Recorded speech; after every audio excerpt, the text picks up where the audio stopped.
अव्यवस्थित ड्रेनेज व्यवस्था रास्ता उपर छड़ा जाउछि मैला पानी जान चलना असुविधा लोके परेशान। दर्शक बंधु टिकनिकी खबर को स्वागत।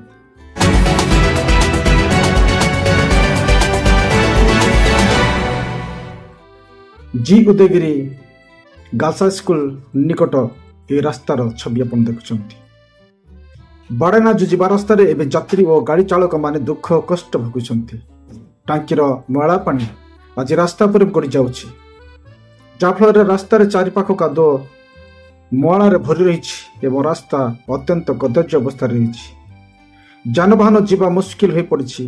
रोग व्याधि वृद्धिर आशंका और दुर्गंधरे पथिक अति कष्ट अनुभव कर स्थानीय पथिक मान कहवा अनुसार पीएचडी विभाग एठारे ड्रेनेज व्यवस्था करना जहाद्वारा यही अवस्था सृष्टि होइछि।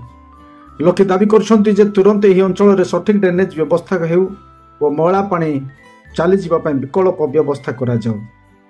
जेतेबेले मैला पानी छड़ा जाउछि टांकीरू, सेही टांकीर बाहरुथिबा दुर्गंध मैला पानी ड्रेनेज माध्यम एक रास्ता उपरकू न आसी जहाँ जेपरी मैला आवर्जना जीव से निमते स्वतंत्र व्यवस्था कर जाऊ। अन्यथा यही अवस्था जनजीवन और स्वास्थ्य पर भयंकर प्रभाव पकाई पारे ताहा आलोचना हेउथिबा सूचना रही।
दर्शक बंधु टिकिनिकी खबर अधिक अपडेट पाई टिकिनिकी खबर को सब्सक्राइब, लाइक और शेयर करने को भूलिए नहीं।